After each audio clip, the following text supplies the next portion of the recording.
Hello everyone, मैं doctor Ritu Tiwari अपने channel physics ज्ञानी एंड मोटिवेशन में आज फिर आपके साथ हूँ एक नए चैप्टर के साथ। मैंने पिछली बार इलेक्ट्रोडायनामिक्स स्टार्ट किया है और इलेक्ट्रोडायनामिक्स में हम ग्रेडियंट एंड डाइवर्जेंस ये दोनों चीज़ें पढ़ चुके हैं। आज तीसरा चैप्टर पढ़ने जा रहे हैं, वो है कर्ल। तो लीजिए स्टार्ट करते हैं आज का टॉपिक कर्ल।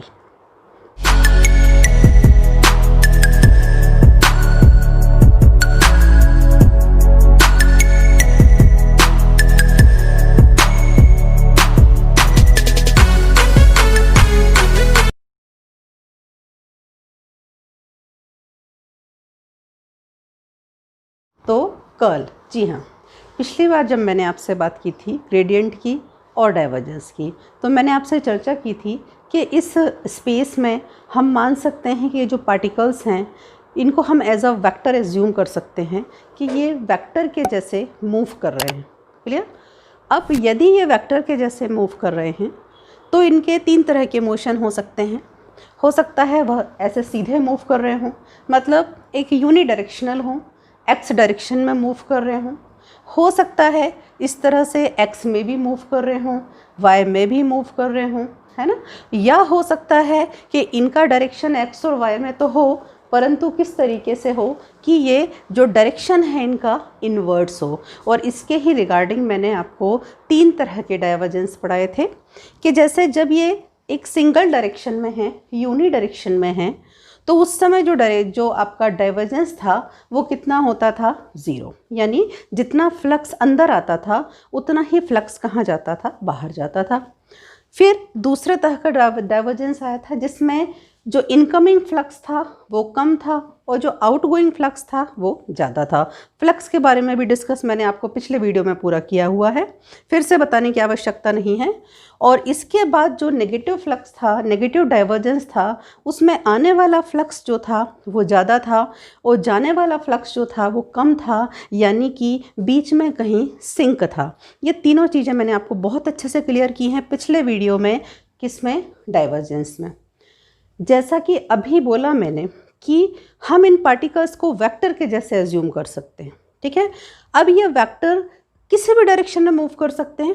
ये इस तरह से हो सकते थे, ये ऐसे हो सकते थे, ये ऐसे हो सकते थे, लेकिन ऐसा भी हो सकता था कि ये जो वेक्टर्स हों ये क्या कर रहे हों? रोटेशन कर रहे हों। ये वेक्टर्स चूँकि इनके ऊपर कोई कंट्रोल तो नहीं है, फ्रीली मूव कर रहे हैं स्पेस में, तो यदि ये तीन तरह से मूव कर सकते थे तो ये ऐसे भी मूव कर सकते हैं कि ये रोटेशनल हों, यानी कुछ इस तरह से मूव कर रहे हों।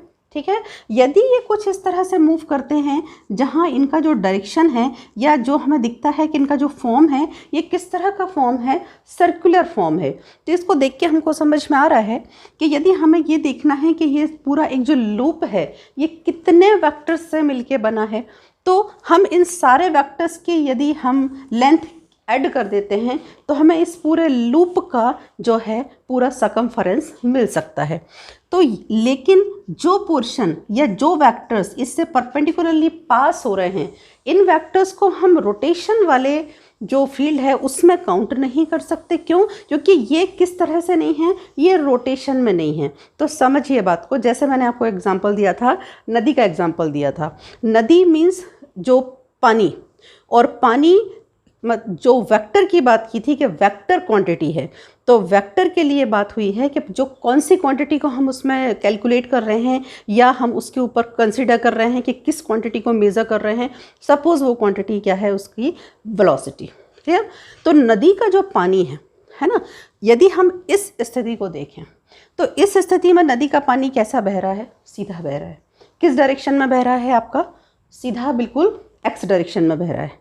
लेकिन यदि मैं कर्ल की बात करती हूँ तो ये वो स्थिति है जिसको हम बोलते हैं व्हर्लपूल, या जिसको हम हिंदी में बोलते हैं भंवर। आप लोगों ने देखा होगा भंवर वाले पॉइंट जहाँ पर पानी जो है किस तरह से होता है? रोटेशनल मोशन में होता है। तो ये वो स्थिति है जो ये नदी का सीधा बहाव नहीं है, बल्कि ये कैसा बहाव है? ये कौन सी कंडीशन है? ये व्हर्लपूल की कंडीशन है, यानी कि भंवर की कंडीशन है। जबकि पानी का बहाव किस में है? रोटेशन में है। कौन से वेक्टर क्वांटिटी को हम कैलकुलेट कर रहे हैं? वेलोसिटी को कर रहे हैं। और कौन बह रहा है? पानी बह रहा है। क्लियर? मैंने आपको दोनों पिछले वीडियोस में बार बार एक बात कही कि वेक्टर और स्केलर को लेके थोड़ा सा कन्फ्यूज़न इसमें होता है, क्योंकि बार बार हम वही बात कर रहे हैं। और पिछली बार भी मैंने आपको क्लियर किया था कि जो डाइवर्जेंस था, डाइवर्जेंस किस पर जो लागू होता था, किस पर हम उसको ऑपरेट करते थे। डाइवर्जेंस भी हम वेक्टर क्वांटिटी पे ऑपरेट करते थे, और उस समय भी बताया था कि कर्ल भी हम किस पर ऑपरेट करते हैं बच्चों, वेक्टर पर ही ऑपरेट करते हैं। और यदि हम उसको वेक्टर पर ही ऑपरेट करते हैं तो वेक्टर क्वांटिटी हमने क्या ले ली, वेलोसिटी। वेलोसिटी किसकी, पानी की। पानी किस फॉर्म में है, नदी में है। पानी किस फॉर्म में है, बह रहा है, मोशन में है। लेकिन पानी का जो मोशन है वो किस तरह का मोशन है, रोटेशनल मोशन है। अब ये जो रोटेशनल मोशन है, क्लियर, ये जो रोटेशनल मोशन है इसका डायरेक्शन हो सकता है या तो ये क्लॉकवाइज हो सकता है, या तो ये क्या हो सकता है, एंटी क्लॉकवाइज हो सकता है। अब जब डाइवर्जेंस किसी वेक्टर क्वांटिटी पे ऑपरेट होता था, जिसको आप किससे डिनोट करते थे, डेल से, वेक्टर क्वांटिटी को आप किससे डिनोट करते थे, ए से, और आप हमेशा इसका क्या लिया करते थे, डॉट प्रोडक्ट लिया करते थे।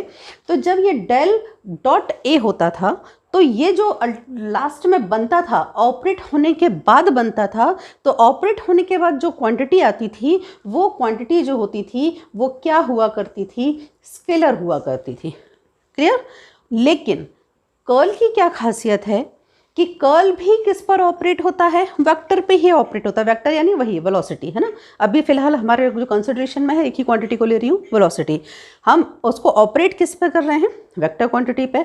और जब हम उसको ऑपरेट करते हैं तो उसके बाद हमको जो क्वांटिटी मिलती है, वो क्वांटिटी जो ऑब्टेन होती है वो भी एक क्या होती है, वेक्टर क्वांटिटी ही होती है। यही बेसिक डिफरेंस है डाइवर्जेंस में और कर्ल में। डाइवर्जेंस भी वेक्टर पर ऑपरेट होता है परंतु खुद एक स्केलर क्वांटिटी देता है, लेकिन कर्ल वेक्टर पर ही ऑपरेट होता है परंतु वेक्टर ही देता है। अब कैसे देता है इसको हम मैथमेटिकली, जैसा डाइवर्जेंस में प्रूफ किया था वैसा ही हम इसको यहाँ कर्ल में भी प्रूफ करके देखेंगे। फिलहाल मैं अभी कार्टेशियन कोऑर्डिनेट्स की बात नहीं कर रही हूँ, मैं आपको सिंपली सिर्फ समझा रही हूँ कि एक्चुअल में कर्ल क्या है। तो कर्ल समझ में आया कि कर्ल को यदि मैं सिंपल वर्ड्स में बोलूँ तो कर्ल क्या है, रोटेशन। ग्रेडियंट क्या था, रेट ऑफ चेंजेस। डाइवर्जेंस क्या था, फैलना, अपसरण। क्लियर। ऐसे ही कर्ल क्या है, रोटेशन। तो जब कि वेक्टर जो अपना स्पेस है उसमें जो वेक्टर्स हैं वो ट्रांसलेशनल मोशन में नहीं हैं, वो किस में हैं, रोटेशनल मोशन में हैं, उस समय जिस क्वांटिटी को कैलकुलेट किया जाता है वो क्वांटिटी क्या होती है, कर्ल। क्लियर। अब बात ये आती है जो मैंने अभी आपसे बोली कि ये वेक्टर क्वांटिटी पे ऑपरेट होता है और खुद भी वेक्टर है। तो वेक्टर की क्या खासियत होती है, हम सब जानते हैं कि यदि कोई चीज़ वेक्टर है तो उसमें मैग्नीट्यूड भी होगा और डायरेक्शन भी होगा।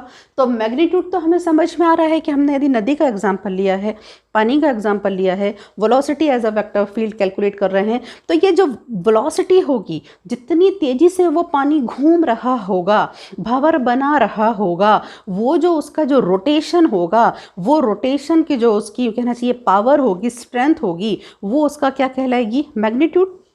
और डायरेक्शन क्या होगा, वो डायरेक्शन या तो यूं होगा क्लॉकवाइज और या तो यूं होगा क्या, एंटी क्लॉकवाइज। क्लियर। तो या तो क्लॉकवाइज हो सकता है या तो एंटी क्लॉकवाइज, मतलब डायरेक्शन मिल गया और साथ में क्या मिल गया, मैग्नीट्यूड मिल गया। मतलब एक चीज़ बिल्कुल क्लियर है कि कर्ल एक कैसी क्वांटिटी है, वेक्टर क्वांटिटी है जो मैग्नीट्यूड भी देती है और डायरेक्शन भी देती है। अब यदि हम अकॉर्डिंग टू डेफिनेशन देखते हैं तो कर्ल क्या है, किसका, वेक्टर फील्ड का, खुद भी एक कैसी क्वांटिटी होती है, इटसेल्फ अ वेक्टर क्वांटिटी, जो अभी बताया आपको, विच हैज़ मैग्नीट्यूड, जो क्या रखती है, मैग्नीट्यूड एज मैक्सिमम रोटेशन। जो मैंने अभी आपसे बात की कि मैक्सिमम रोटेशन में पानी है, व्हर्लपूल की कंडीशन है, भंवर की कंडीशन है, maximum rotation of that vector field means, that field means पानी का rotation, field means velocity. Clear. किसकी वेलोसिटी, पानी की velocity. Clear. That field and it's a direction, और उसका जो डायरेक्शन होगा follows the right hand rule, मतलब जो डायरेक्शन फ्लो का है, जो डायरेक्शन नदी के फ्लो का है, या जो जिस डायरेक्शन में भी नदी बह रही है, राइट हैंड रूल मतलब उसके जस्ट क्या परपेंडिकुलर, उसके जस्ट क्या परपेंडिकुलर। तो इसका जो डायरेक्शन होता है वो क्या होता है, जब परपेंडिकुलर मीन्स आप उसको क्या बोल सकते हैं, नॉर्मल टू द प्लेन, मतलब जो प्लेन है उसके क्या होता है, ये डायरेक्शन क्या होता है, नॉर्मल होता है। इसका आप एक एग्जांपल देख सकते हैं कि यदि जैसे अगर पानी में रोटेशन है और पानी यूं बह रहा है, और यदि आप एक लकड़ी का टुकड़ा है और उसके क्या करते हैं, परपेंडिकुलर रख देते हैं, तो चूंकि ये डायरेक्शन क्या हुआ, उसके ये फ्लो है, उसके ये क्या है, जस्ट परपेंडिकुलर है, तो उस समय ये जो लकड़ी का टुकड़ा गोल गोल घूमेगा, उस समय उसका जो रोटेशन होगा, उसकी वेलोसिटी होगी, वो क्या होगी, मैक्सिमम होगी। मतलब उसका जो डायरेक्शन होता है, मैक्सिमम डायरेक्शन उसको कहाँ मिलता है, जबकि डायरेक्शन ऑफ फ्लो के क्या हो, वो नॉर्मल हो। क्लियर। तो ये इसका डायरेक्शन है और ये इसका क्या है, आपका मैग्नीट्यूड है। क्लियर। तो ये कर्ल है। और अगर सरल शब्दों में, ये लेमन की एक लैंग्वेज में बात करें तो कर्ल क्या है, कर्ल रोटेशन है। किस काम में जनरली आता है, रोटेशन देखने आता है कि कितने वेक्टर्स जो है रोटेशन हैं। यदि किसी की कर्ल की वैल्यू 0 है, मतलब सीधी सी बात है कि वहाँ पर पानी का रोटेशन नहीं है। पानी किस तरह के मोशन में है, ट्रांसलेशनल मोशन में है। क्लियर। तो ये तो हुआ थ्योरेटिकल, या कहना चाहिए सरल शब्दों में किसको समझना कि कर्ल क्या है। अब एक्चुअल में कर्ल को हम किस तरह से कैलकुलेट करते हैं, इसको कार्टेशियन कोऑर्डिनेट्स के फॉर्म में किस तरह से देते हैं, ये अब हम देखते हैं कि curl in the form of Cartesian coordinates. Okay, so in the form of Cartesian coordinates के फॉर्म में, या इसको हम यदि कंप्यूट करना चाहते हैं, कैलकुलेट करना चाहते हैं, तो किस तरह से कैलकुलेट कर सकते हैं कि f जो है, क्योंकि वेक्टर फील्ड पर ऑपरेट होता है, तो माना कि f जो है क्या है, एक वेक्टर फील्ड है। चूंकि वेक्टर फील्ड है तो डेफिनेटली उसको हम डिनोट कैसे कर सकते हैं, तीनों डायरेक्शन में ले लेते हैं, विद यूनिट वेक्टर्स ले लेते हैं, i j k। Clear. Del operator के बारे में पहले भी बात हो चुकी है, del operator i del by del x, ये आपका पूरा ठीक है। चूँकि ये जो डेल है और f है ये वेक्टर ऑपरेशन है, मीन्स क्या है, क्रॉस प्रोडक्ट, डॉट प्रोडक्ट नहीं है, ध्यान रखें। डाइवर्जेंस में डॉट प्रोडक्ट था, यहाँ पर जो है क्रॉस प्रोडक्ट है। तो डेल के साथ क्रॉस प्रोडक्ट है किसका, वेक्टर फील्ड f का। क्लियर। अब यदि डेल को आपने, जो डेल की वैल्यू है वो लिखी, क्रॉस प्रोडक्ट और ये f की वैल्यू, तो डेफिनेटली इसको हम डिटर्मिनेंट के फॉर्म में सॉल्व कर सकते हैं। और इसको हम कुछ इस तरीके से लिख सकते हैं कि ये जो है आपके यहाँ i के कंपोनेंट, j के कंपोनेंट और k के कंपोनेंट, साथ ही इसको हम लिख सकते हैं आपका del by del x, del by and del by del z। Clear. ठीक है। एंड वेक्टर फॉर्म को किस तरह से लिख सकते हैं बच्चों, fx fy fz। Determinant solve करना लगभग सभी को आता है, तो यदि हम इसको सॉल्व करेंगे तो किस तरीके से लिख सकते हैं कि यदि i के उसमें लेंगे तो किस तरीके से आएगा, ये जो आपका जाएगा ये किस तरह से आएगा, del f z upon del y minus del f y upon del z. ये आपका पहला हुआ।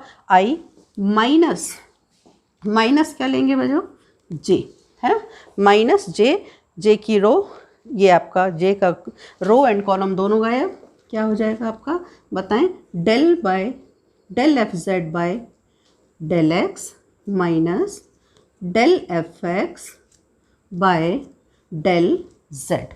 क्लियर। ठीक है। j हो गया last plus k। Clear.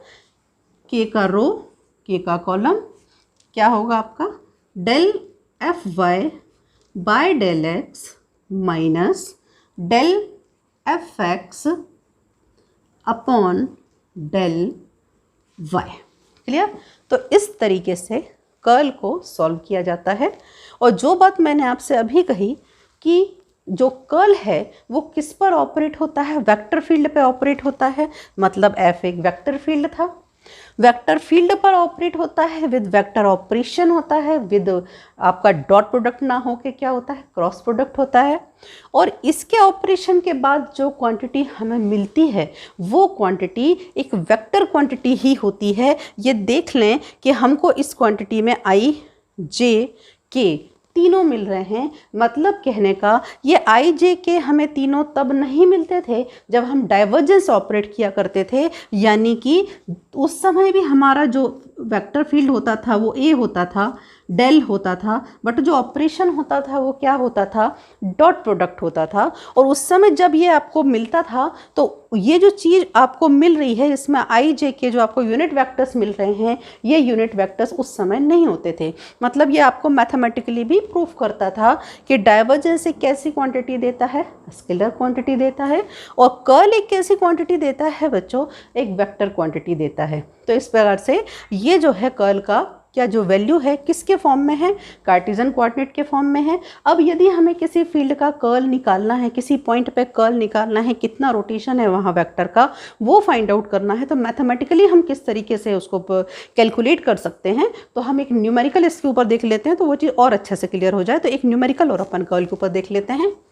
Okay, so now numerical, if A is a vector field and it is given in the form x z q I cap, 2x square y z j cap and 2y z 4 k cap, क्या निकालना है, find curl of A, curl निकालना है vector field ए का, जो कि curl एक point function है, किसी पॉइंट पर वेक्टर कितना रोटेट होता है वो हम फाइंड आउट कर सकते हैं।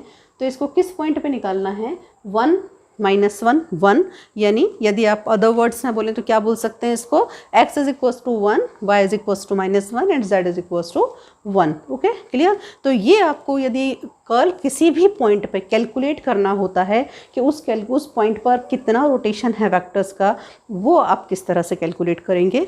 तो आपको पता है कि चूंकि ये a है और ये वेक्टर फील्ड है, तो ये तो आपको एज इट इज़ आई जे के फॉर्म में आप एज इट इज़ लिख सकते हैं। लेकिन चूंकि कर्ल जो क्रॉस प्रोडक्ट होता है, डेल का क्रॉस प्रोडक्ट होता है, तो डेल की वैल्यू जो है आई डेल कैप, ये आपको ऑलरेडी पता है, क्लियर। तो डेल क्रॉस ए, अभी आपको बताया मैंने इसके पहले ही कि किस तरह से इसको हम अरेंज करते हैं, डिटर्मिनेंट के फॉर्म में हम इसको अरेंज करते हैं सॉल्व करने के लिए।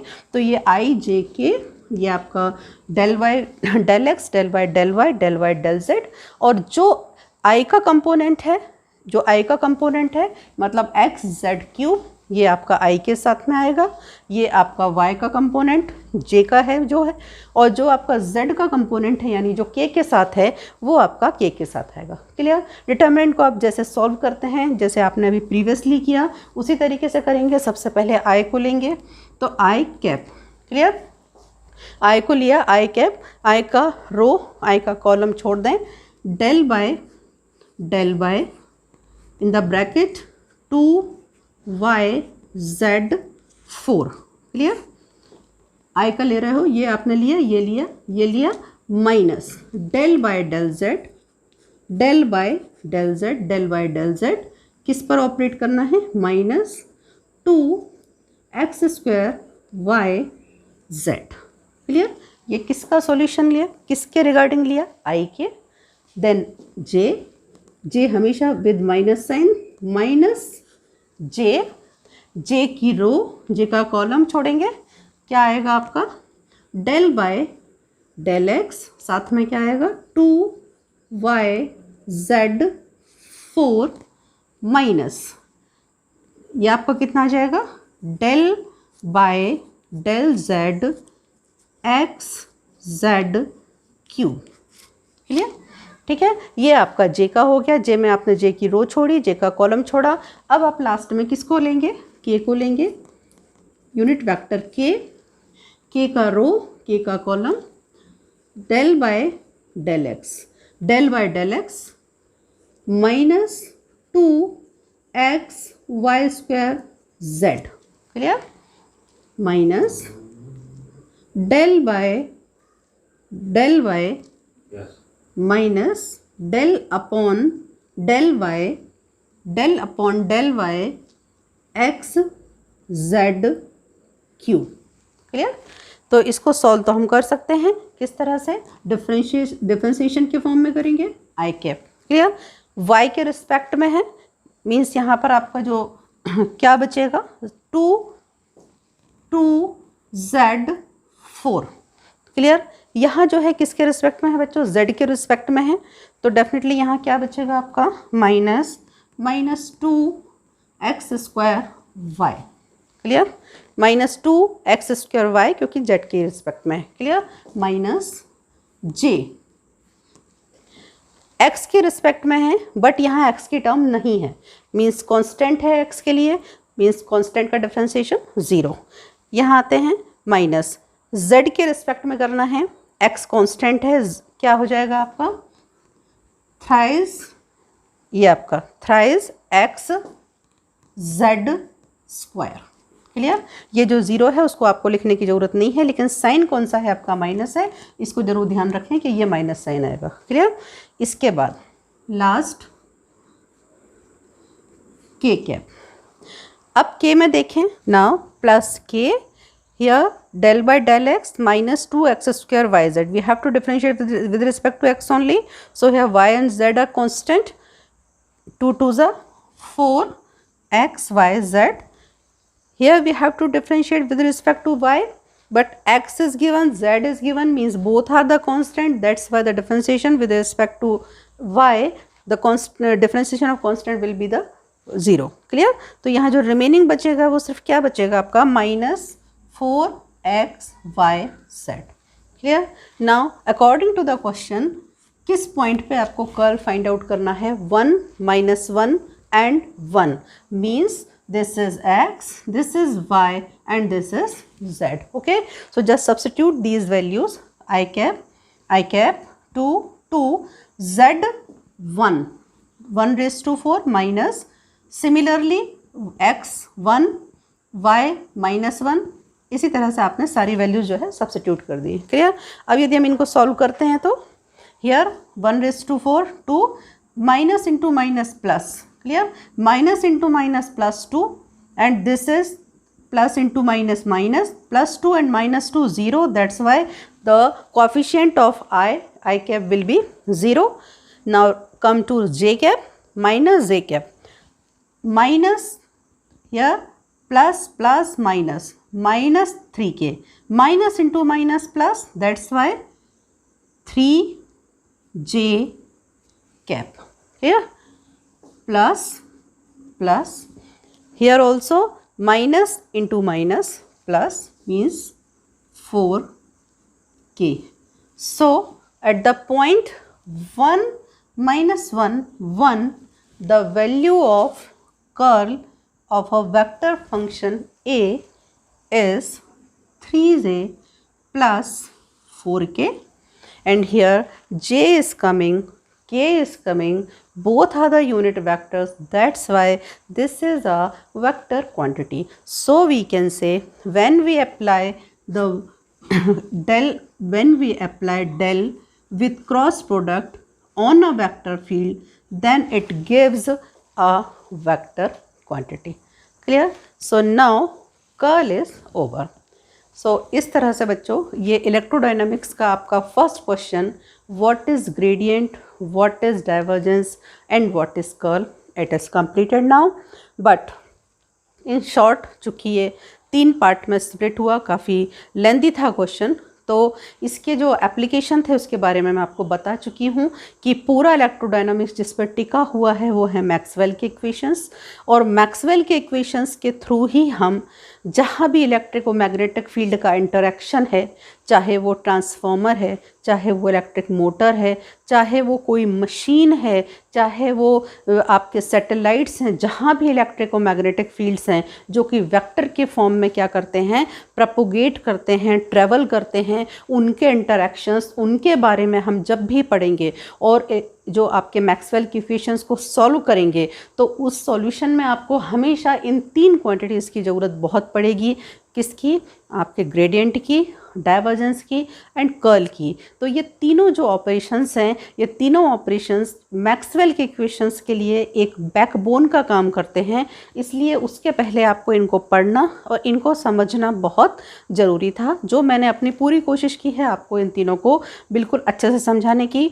एक बार लास्ट में बिल्कुल एक फिजिक्स की लैंग्वेज में नहीं, बिल्कुल एक लेमैन की लैंग्वेज में, कि यदि आपको सामान्य रूप में समझना है कि तीनों चीज़ें क्या हैं, तो इसके लिए मैं आपको एक एग्जांपल देना चाहूँगी। आप लोगों ने सबने, जैसे आप एक बकेट में पानी लेते हैं, या मैं ऐसा एग्जांपल देती हूँ जनरली जो आपने देखा होगा, जो टॉयलेट बाउल होता है, टॉयलेट बाउल में जब भी आप फ्लश करते हैं तो फ्लश करते समय जो वो पानी जिस तरीके से रोटेट होता है, जितनी तेज़ी से वो रोटेट होता है, जो उसकी मैक्सिमम वेलोसिटी होती है, वो क्या है? कर्ल। जितना पानी आता है, वो जितना पानी मतलब आ रहा है, सोर्स के फॉर्म में आ रहा है, उसकी जो क्वांटिटी है वो है डाइवर्जेंस। और जिस तरह से उसके प्रेशर में लगातार चेंज हो रहा है घूमते समय, वो क्या है? ग्रेडियंट है ना। इसको आप ऐसे भी समझ सकते हो कि यदि आप एक बकेट में पानी लेते हैं और यदि आप उसको तेज़ी से घुमाते हैं, तो जो घूमेगा पानी, जितनी तेज़ी से पानी घूमेगा, और उसका जो रोटेशन जो मैक्सिमम होगा वो कर्ल होगा।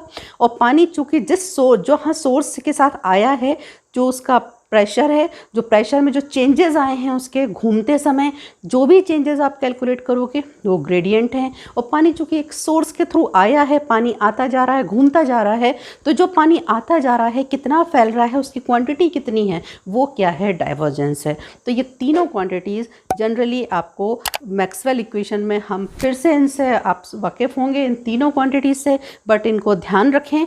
और एक बार फिर से बता दूं कि जो आपका ग्रेडियंट होता था उसको आप डिनोट करते थे डेल फाई से, जहाँ पर डेल के बारे में सारे जानते हैं, डेल ऑपरेटर, एंड फाई क्या था आपका? जो था वो स्केलर फंक्शन था।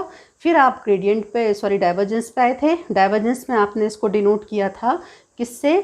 डेल डॉट ए से, जहाँ ए एक वेक्टर फील्ड था, ठीक है। और जब आप कर्ल पे आए तो आपने इसको डिनोट किया डेल क्रॉस ए या क्रॉस एफ, कुछ भी वेक्टर फील्ड आप ले सकते हैं। तो ये तीनों का ये जो है, ये कार्टेशियन कोऑर्डिनेट के फॉर्म में हम किस तरह से उनको कंप्यूट करते हैं, किस तरीके से उसको कैलकुलेट करते हैं, वो ये था। क्लियर? तो इस तरीके से आज आपका ये पूरा टॉपिक, कहना चाहिए मैक्सवेल इक्वेशन का एक बैकबोन पोर्शन जो है वो पूरी तरह से कंप्लीट होता है। अगला क्वेश्चन लेके इलेक्ट्रोडायनामिक्स का मैं आपसे फिर मिलती हूँ। तो यदि आपको ये वीडियो मेरा पसंद आया है तो लाइक कीजिए, शेयर कीजिए, सब्सक्राइब कीजिए और कमेंट अवश्य कीजिए, ताकि मुझे पता चल सके कि आपको ये वीडियो कितना समझ आया। Thank you very much.